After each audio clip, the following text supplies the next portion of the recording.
Okay, so for the assignment this week, I am asking you to write expert essays. I put air quotes around them.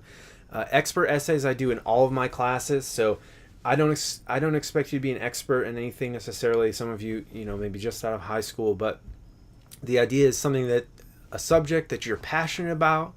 That if someone walked up to you at a barbecue this past weekend and they said, "What do you know about blank?" and you could just go off. You could just go off for half an hour to an hour and talk about all the facets of that. Okay, I don't care if it's a video game. I don't care if it's makeup.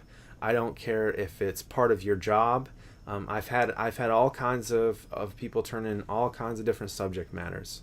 All right, so your task is to write an essay without using I or personal pronouns such as I, okay?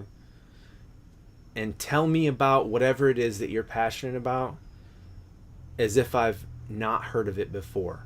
In other words, now it only goes so far. Like if you're really passionate about soccer, you don't have to explain to me the shape of a soccer ball and what it's used for and that kind of thing. If you're going to get into positions and things like that and how games are won and strategy, then certainly be as detailed as possible. This is a practice at what's called an expository essay. So you're exposing truths, you're exposing new ideas, and in this case, you're exposing your passion. You're exposing what you know a lot about to someone who may not know about it. Okay, so I do not give a length on this thing on this essay.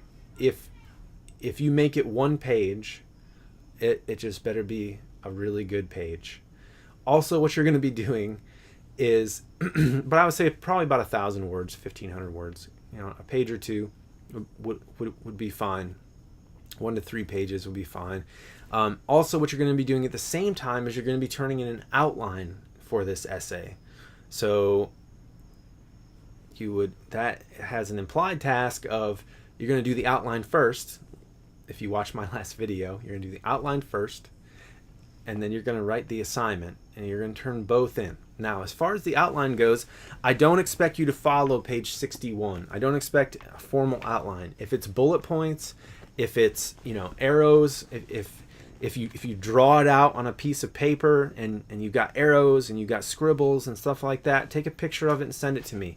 I would consider that an outline, all right? Because an outline is an individual, to me anyway, an outline is an individual task that you need to do before you write any essay, even if it's something about that you really love, or you like, or you're very passionate about, or you're an expert in, okay?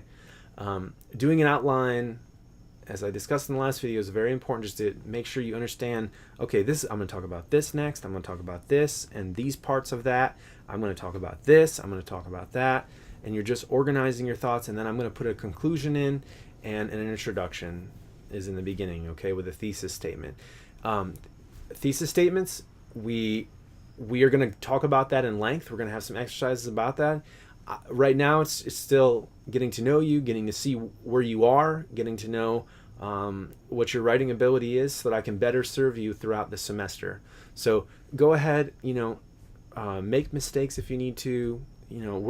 It's more important that you do it rather than worry about how it's done at this point. But do organize your thoughts and put them in an outline. You'll be turning in both for an assignment grade here. So if you're in my 099 class at the same time, you have an essay that's due, and I'll talk about that in a video over there. So, all right, well, have fun with your expert essays. I look forward to reading them and learning many new things.